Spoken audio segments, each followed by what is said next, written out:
الحمدللہ رب العالمین والصلاة والسلام علی سید المرسلین اما بعد فاعوذ باللہ من الشیطان الرجیم بسم اللہ الرحمن الرحیم الصلاة والسلام علیک یا رسول اللہ وعلی آلک واصحابک یا حبیب اللہ الصلاة والسلام علیک یا نبی اللہ وعلی آلک واصحابک یا نور اللہ۔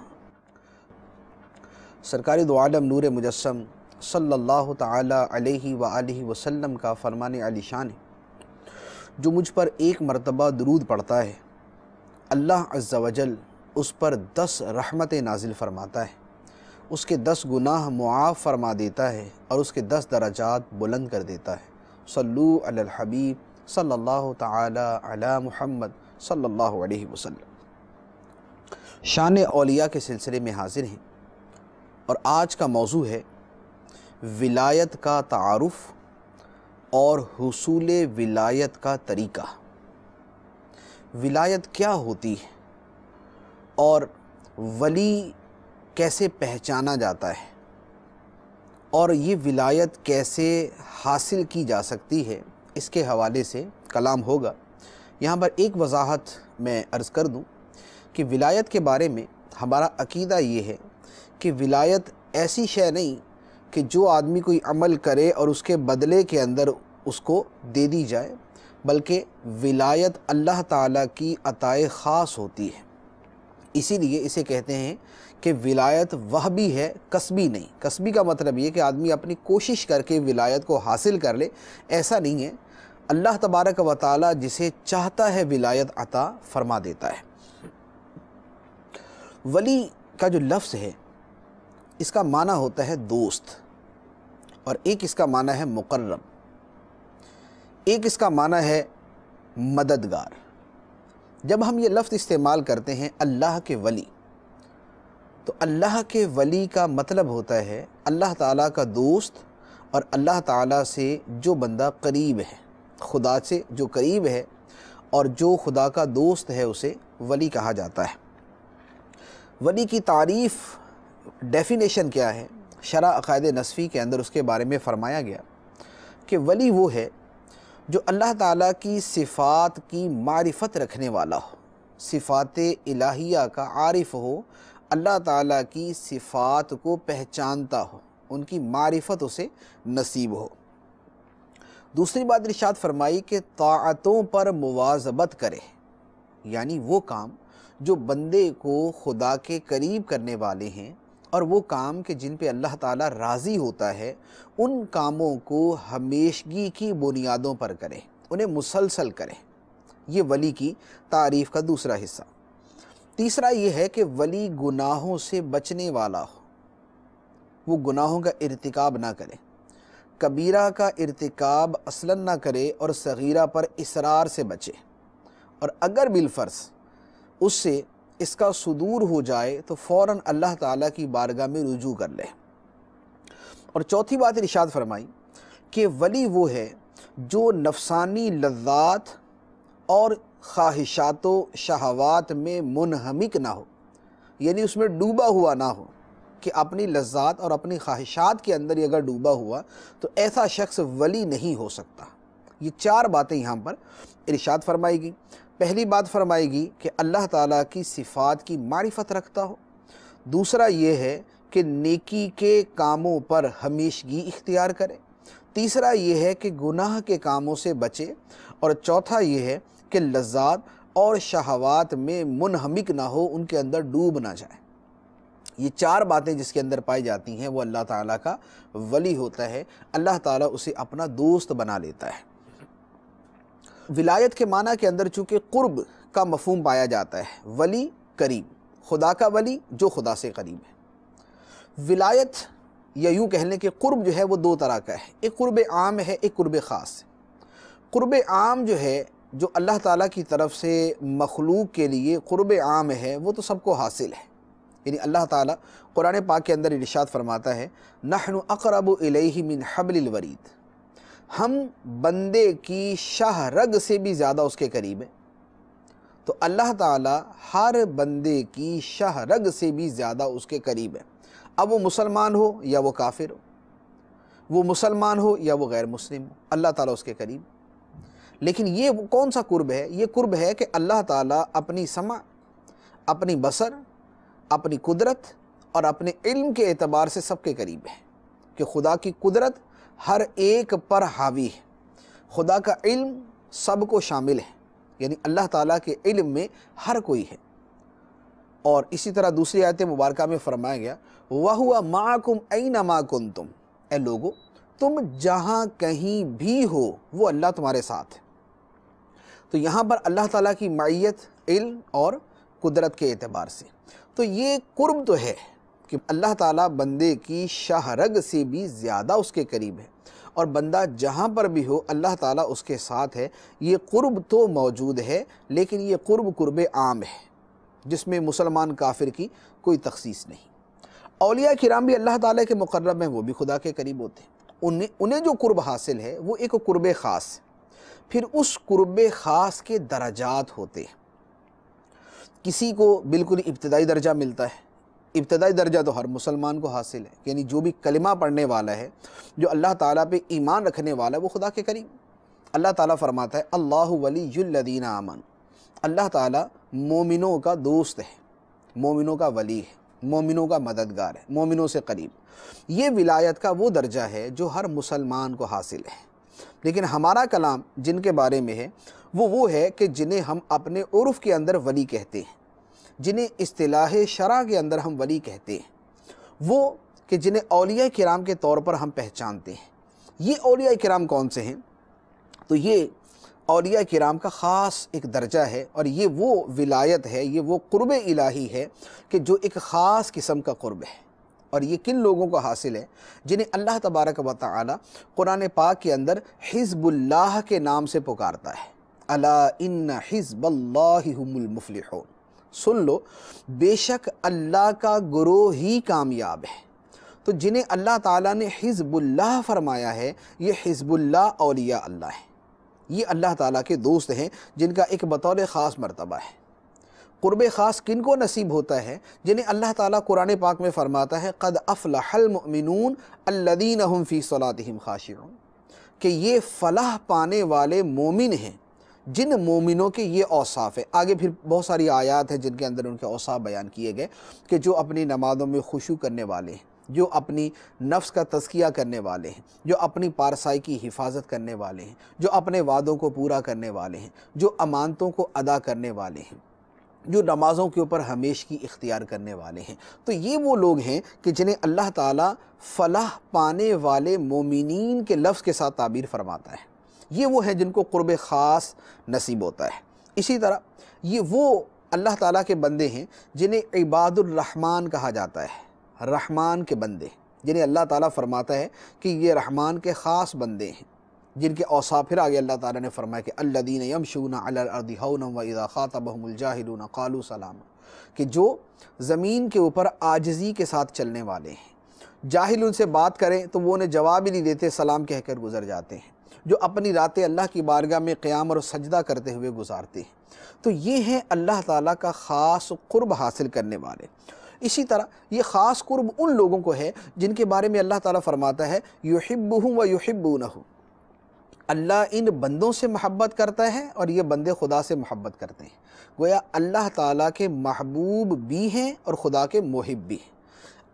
اللہ تعالیٰ ان سے محبت فرماتا ہے اور یہ خدا سے محبت کرنے والے ہیں۔ یہ کسی ملامت کرنے والے کی پرواہ نہیں کرتے، خدا کی محبت میں، خدا پر ایمان رکھنے میں، اللہ کی بات دوسروں تک پہنچانے میں، کلمہ حق کہنے میں، یہ کسی ملامت کرنے والے کی ملامت کی پرواہ نہیں کرتے۔ اللہ کی محبت میں جو ان کو کرنا ہے وہ کرتے ہیں، جو کہنا ہے وہ کہتے ہیں۔ یہ ہیں جنہیں خاص قرب اللہ تعالیٰ کا عطا ہوتا ہے، اور انہیں یوں بھی کہہ سکتے ہیں کہ یہ وہ ہیں جن کی تعریف اللہ تعالیٰ خود فرماتا ہے من المؤمنین رجال، مومنوں میں سے کچھ لوگ ایسے ہیں، یعنی مومن تو بہت سارے ہیں لیکن مومنوں میں سے کچھ لوگ ایسے ہیں، من المؤمنین رجال صدقوا ما عاہدوا اللہ علیہ فَمِنْهُمْ مَنْ قَضَى نَحْبَهُ وَمِنْهُمْ مَنْ يَنْتَظِرُ وَمَا بَدَّلُوا تَبْدِيلًا۔ مومنوں میں سے کچھ لوگ وہ ہیں جنہوں نے سچا کر دکھایا وہ عہد جو انہوں نے اللہ کے ساتھ کیا تھا۔ ان میں کچھ لوگ اپنی نظروں کو پورا کر چکے اور کچھ ابھی انتظار کر رہے ہیں، اور وہ بدلے نہیں، انہوں نے اللہ سے کیے ہوئے وعدے کے اندر کوئی تبدیلی نہیں کی۔ یہ ہے جن کو قرب خاص نصیب ہوتا ہے، کہ جو خدا کے وہ بندے ہیں جن کے بارے میں خدا فرماتا ہے کہ اللہ سے جو وعدہ کر لیتے ہیں اس کو پورا کر کے دکھاتے ہیں، اور بہت سے پورے کر چکے اور بہت سے بھی انتظار کر رہے ہیں۔ تو یہ ہے جنہیں قرب خاص نصیب ہوتا ہے۔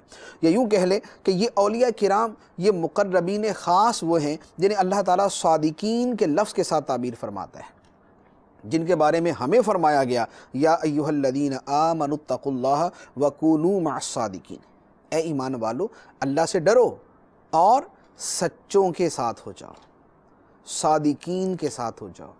جو سچے لوگ ہیں اپنے قول میں، اپنے فعل میں، اپنے عمل میں، اپنی نیتوں میں، اپنے ارادوں میں، اپنی زندگی میں، جو ہر حال میں سچے ہیں، تم ان کی صحبت اختیار کرو، تم ان کے ساتھ ہو جاؤ، ان کے نقش قدم پہ چلو، ان کی زندگی اور ان کی طرز زندگی کو اپنانے کی کوشش کرو۔ یا ایھا الذین آمنوا اتقوا اللہ وکونوا مع الصادقین۔ تو یہ وہ صادقین ہیں جنہیں قرب خاص نصیب ہوتا ہے۔ یا یوں کہہ لیں کہ یہ وہ ہیں جنہیں اللہ تعالیٰ فرماتا ہے من النبیین والصدیقین والشہداء والصالحین۔ انبیاء تو انبیاء ہیں، ان کا معاملہ تو بہت بلند و بالا ہے، ولی کا مرتبہ نبی سے قطعی طور پہ کم ہوتا ہے، جو غیر نبی ولی ہے اس کا مرتبہ نبی سے کم ہے۔ تو یہ کون ہیں؟ والصدیقین والشہداء والصالحین، جنہیں اللہ تعالیٰ صدیقین کے لفظ کے ساتھ بیان فرماتا ہے اور جنہیں صالحین کے نام کے ساتھ تعبیر کرتا ہے۔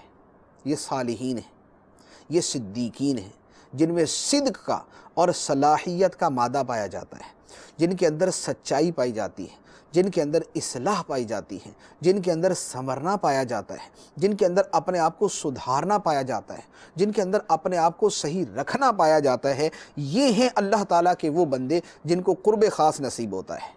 تو اب خلاصہ کلام کے طور پہ اگر عرض کروں تو ہم یوں کہہ سکتے ہیں کہ اللہ تعالیٰ کا قرب دو طرح کا ہے۔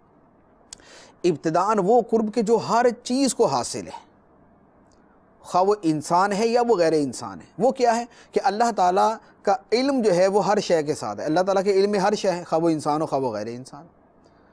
جس کو فرمایا نحن اقرب الیہ من حبل الورید، یہ تو انسان کے اعتبار سے فرمایا۔ وَهُوَ مَعَكُمْ أَيْنَمَا كُنْتُمْ، یہ بھی انسانوں کے اعتبار سے فرمایا۔ تو ایک قرب وہ ہے کہ جو مسلمان اور کافر سب کو حاصل ہے، لیکن وہ قرب مطلوب نہیں ہے، وہ تو خدا کی شان ہے، وہ تو خدا کی صفت ہے، وہ تو خدا کا وصف ہے۔ اور ایک وہ قرب ہے کہ جو قرب اس کی بارگاہ میں باعث شرف ہے، جس کی عظمت ہے، جسے ایک مقام حاصل ہے، جس کا ہمیں فائدہ ہے۔ پھر اس کے آگے درجات بنتے ہیں، جس کا پہلا درجہ یہ ہے کہ جس نے کلمہ پڑھا، جو مسلمان ہے، وہ خدا کا دوست ہے، لیکن یہ بالکل ابتدائی درجہ ہے۔ پھر آگے اس کے بعد کے درجات ہیں، اور ان درجات کی کوئی انتہا نہیں، پھر خدا کے قرب کی کوئی انتہا نہیں۔ ولایت کے بعد پھر ایک آدمی صالحین میں داخل ہوتا ہے، صالحین کے بعد اس کا مقام و مرتبہ بڑھتا ہے، وہ اتنا زیادہ خدا کے قریب ہوتا ہے، وہ اوتاد میں، وہ ابدال میں، وہ صدیقین کے اندر شامل ہو جاتا ہے۔ تو اب یہ درجہ بدرجہ بڑھتے جاتے ہیں۔ تو خدا کا قرب خاص، جو اس کا خاص اس کی نزدیکی ہے، جو خاص اس کا قرب ہے، یہ اللہ تبارک و تعالی کا قرب ان لوگوں کو نصیب ہے جنہیں قرآن کے اندر اللہ تعالی حزب اللہ فرماتا ہے، اللہ کا گروہ، جنہیں قرآن کے اندر اللہ تعالی قد افلح المؤمنون فرماتا ہے، فلاح پانے والے مومن۔ یہ خاص قرب ان کو نصیب ہوتا ہے جنہیں اللہ تعالی عباد الرحمن فرماتا ہے، یہ رحمان کے بندے ہیں۔ یہ خاص قرب ان کو نصیب ہوتا ہے جنہیں اللہ تعالی یحبہم و یحبونہ فرماتا ہے کہ وہ خدا سے محبت کرنے والے ہیں، خدا ان سے محبت کرتا ہے۔ یہ خاص قرب ان کو نصیب ہوتا ہے جنہیں اللہ تعالیٰ فرماتا ہے من المؤمنین رجال صدقوا ما عہد اللہ علیہ، کہ خدا سے وعدہ کر کے اسے پورا کر کے دکھاتے ہیں۔ یہ وہ قرب خاص ہے جو ان لوگوں کو نصیب ہوتا ہے جنہیں اللہ تعالیٰ صادقین فرماتا ہے وَكُونُوا مع الصادقین۔ یہ قرب خاص ان لوگوں کو نصیب ہوتا ہے جنہیں اللہ تعالیٰ فرماتا ہے والصدیقین والشہداء والصالحین وحسن اولئک رفیقا۔ یہ صدیقین ہیں، یہ شہداء ہیں، یہ صالحین ہیں، ان کی سنگت بڑی اچھی ہے، ان کی صحبت بڑی اچھی ہے، ان کے ساتھ ہونا بڑا اچھا ہے، ان کا قرب مل جانا قیامت کے دن یہ بڑی عظمت والی شے ہے۔ یہ ہے وہ قرب خاص کے جو اللہ تعالیٰ کے ولیوں کو نصیب ہوتا ہے۔ اور پھر جن کو یہ قرب خاص ملتا ہے یہ وہ ہیں کہ جن کے بارے میں اللہ تعالیٰ خود فرماتا ہے، حدیث قدسی ہے، وَلَئِن سَأَلَنِي لَأُعْطِيَنَّهُ وَلَئِنِ اسْتَعَاذَنِي لَأُعِيذَنَّهُ۔ اگر یہ مجھ سے سوال کرے تو میں انہیں ضرور عطا کرتا ہوں، اور اگر مجھ سے پناہ مانگے، میری پناہ مانگے، تو میں انہیں ضرور پناہ عطا فرماتا ہوں۔ اور یہ وہ قرب خاص والے ہیں جن کے بارے میں حدیث مبارک میں سرکار دو عالم صلی اللہ علیہ وآلہ وسلم فرماتے ہیں کہ اللہ کے کچھ بندے وہ ہیں کہ اگر خدا کے اوپر قسم کھا لے تو اللہ تعالیٰ ان کی قسموں کو پورا کرتا ہے۔ یعنی اگر وہ یہ کہہ دیں کہ اللہ کی قسم ایسا ہی ہوگا، اللہ کی قسم ایسا ہی ہوگا، تو اللہ تعالیٰ ان بندوں کی قسموں کو پورا فرماتا ہے۔ یہ وہ ہے لو اقسم علی اللہ لابرہ، بخاری کے الفاظ ہیں کہ اگر وہ اللہ پہ قسم کھا لے تو اللہ تعالیٰ اس کی قسموں کو پورا کرتا ہے۔ یہ ہے اللہ تعالیٰ کا خاص قرب حاصل کرنے والے۔ اب ان کے اوصاف کے اوپر ہمارے اور بھی کافی سارے سلسلے ہو چکے ہیں۔ ایک آیت مبارکہ یہاں پر میں عرض کروں گا جو اللہ تعالیٰ نے سرکار دو عالم صلی اللہ علیہ وآلہ وسلم کے صحابہ کرام کے بارے میں فرمائی، کیونکہ انہیں قرب خاص حاصل تھا، اور ان میں بھی جو نبی کریم علیہ السلام کے جتنا قریب صحابہ تھے وہ خدا سے اتنا قریب تھے، جنہیں حضور پر نور صلی اللہ علیہ وآلہ وسلم کے ساتھ جتنا قرب حاصل تھا وہ خدا کے اتنا قریب تھا، کیونکہ قرب مصطفیٰ صلی اللہ علیہ وسلم یہ قرب خدا ہے۔ اسی لیے صحابہ کرام میں سب سے افضل کون ہے؟ اگر کسی عام بچے سے بھی سوال کیا جائے تو وہ یہ کہے گا کہ صحابہ میں سب سے افضل سیدنا صدیق اکبر رضی اللہ تعالیٰ عنہ تھے۔ اب آپ اس پر غور کریں کہ صدیق اکبر رضی اللہ تعالیٰ عنہ سے زیادہ کوئی حضور کے قریب تھا؟ کوئی بھی نہیں تھا۔ تو چونکہ نبی کریم صلی اللہ علیہ وآلہ وسلم کے سب سے زیادہ قریب صدیق اکبر تھے، اس لیے اللہ کی بارگاہ میں بھی سب سے زیادہ قریب ہوئی تھے۔ تو نبیوں کے بعد سب سے بلند و بالا مرتبہ صدیق اکبر رضی اللہ تعالیٰ عنہ کا ہو گیا۔ تو اصل محور جو ہے وہ سرکار دو عالم صلی اللہ علیہ وآلہ وسلم کی ذات مبارکہ ہے۔ تو اللہ تعالیٰ نے سرکار علیہ السلام کے صحابہ کی شان بیان فرمائی، محمد الرسول اللہ والذین معہ اشداء علی الکفار رحماء بینہم تراہم رکعا سجدا یبتغون فضلا من اللہ ورضوانا سیماہم فی وجوہہم من اثر السجود۔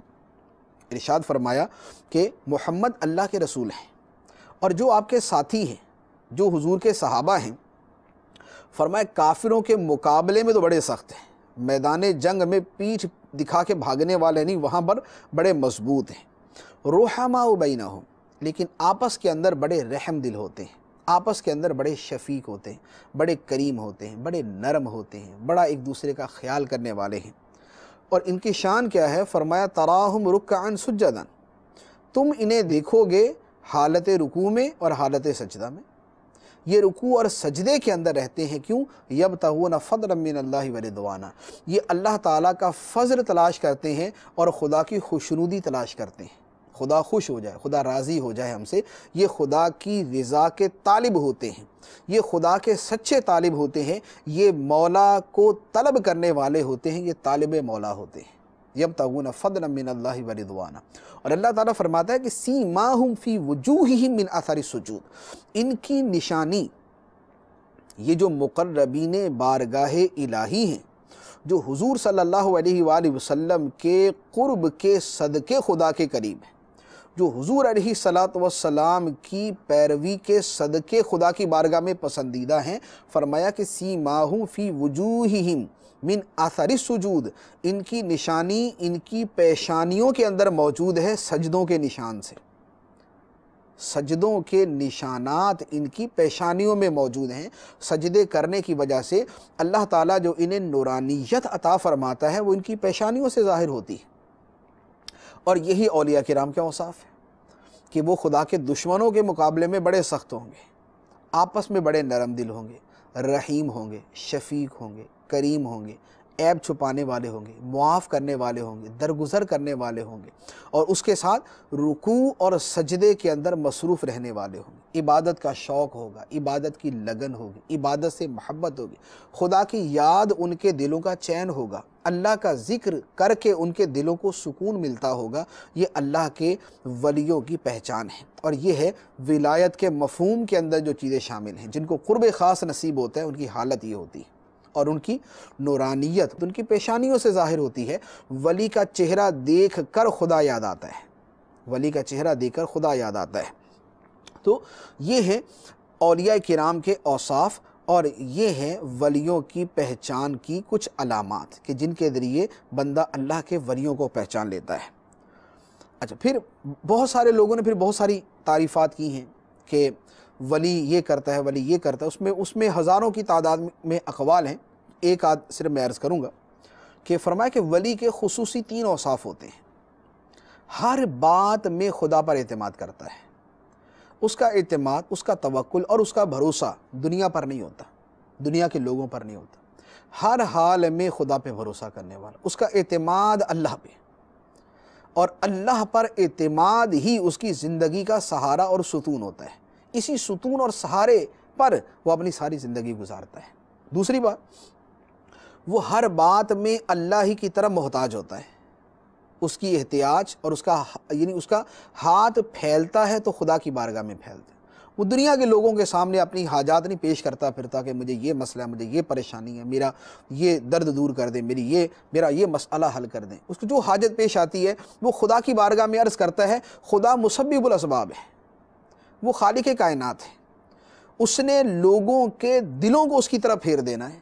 جن لوگوں کے سامنے یہ ہاتھ پھیلائے گا وہ لوگ تو خود خدا کی بارگاہ میں ہاتھ پھیلا کے بیٹھے ہوتے ہیں۔ جن دنیا داروں، مالداروں، سیٹھوں، پیسے والوں کے سامنے اس نے یہ ہاتھ پھیلا سکتا ہے، یہ ان کے سامنے ہاتھ نہیں پھیلائے گا، کیونکہ اس کو پتہ ہے کہ جس کے پاس مال ہے یہ تو خدا کا دیا ہوا ہے، امیری ہے تو خدا کی دی ہوئی ہے۔ خدا ایک جھٹکے میں چاہے تو بادشاہ کو فقیر بنا دے، اور چاہے تو ایک مرتبہ کن فرما کے فقیر کو بادشاہ بنا دے۔ اس کی قدرت میں سارا کچھ ہے۔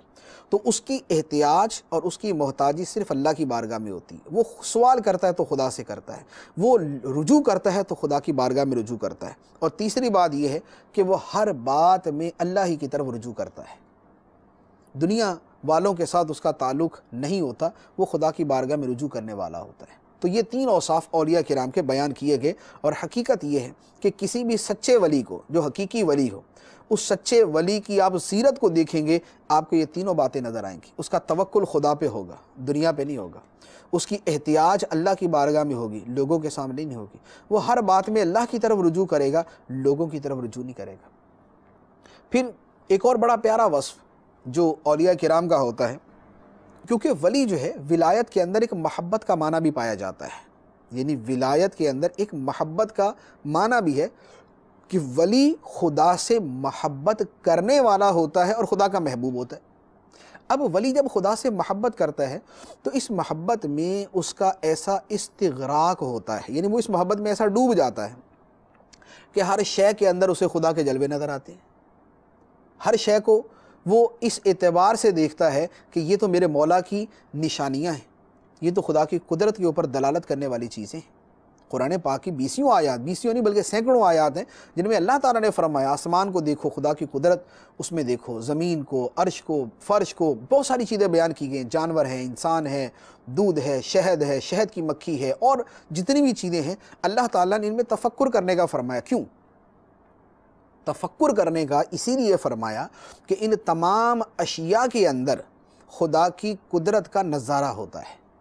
یہ تمام چیزیں آئینہ بن جاتی ہیں خدا کے جلوے دیکھنے کے لیے۔ اسی لیے میں نے ابھی چند دن پہلے ایک ولی کا بڑا پیارا قول پڑھا۔ اس ولی نے کہا کہ جب اولیاء کرام محبت کے اندر ڈوب کر کائنات کا مشاہدہ کرتے ہیں تو ان کی حالت یہ ہوتی ہے کہ اگر وہ درخت کو دیکھتے ہیں تو درخت ان کو درخت نہیں نظر آتا، درخت ان کو درخت نہیں نظر آتا۔ ایک پھیلا ہوا درخت ہے اور ہر طرف سے جھکا ہوا درخت ہے، ان کو یوں لگتا ہے کہ جیسے کوئی عابد و زاہد خدا کی بارگاہ میں اپنا سر کھولے ہوئے عبادت کے اندر مشغول ہے، ایسے کہ جیسے ایک فقیر جو ہے اللہ کی بارگاہ میں ہاتھ اٹھا کے دعا مانگ رہا ہے، خدا سے کچھ طلب کر رہا ہے، اس کو درخت اس حال میں نظر آتے ہیں۔ تو یوں ہر شے میں خدا کا جلوہ نظر آتا ہے۔ یہ اولیاء کرام کی ایک حالت و کیفیت ہوتی ہے، اور یہ حالت و کیفیت یہ اس طرح کے مراقبے کر کے ہی وہ ولایت تک پہنچتے ہیں، اور ولایت کے بعد پھر یہ چیزیں ان کی زندگی کا حصہ بن جاتی ہیں، ان کی ولایت کا حصہ بن جاتی ہیں کہ ان کو ہر شے کے اندر خدا کے جلوے نظر آتے ہیں۔ تو یہ اولیاء کرام کے یوں کہہ لیں کہ اولیاء کرام کے اوصاف میں سے ہے، یا ان کے حسن کردار میں سے ہے، یا ان کی خدا کے ساتھ محبت کی چیزوں میں سے ایک چیز ہے۔ اور اللہ تعالیٰ کی سچی محبت ہی بندے کو خدا تک پہنچاتی ہے۔ ولی کے اوصاف کے حوالے سے ہمارے پہلے بھی سلسلے ہو چکے، ابھی ہم مزید اس کے اوپر ایک دوسرے اعتبار سے کلام کریں گے۔ یہاں پر ایک چھوٹی سی چیز عرض کروں گا، اس کے بعد دوسرے موضوع کی طرف آتا ہوں۔ اولیاء کرام کا فیض حاصل کرنے کا طریقہ کیا ہے؟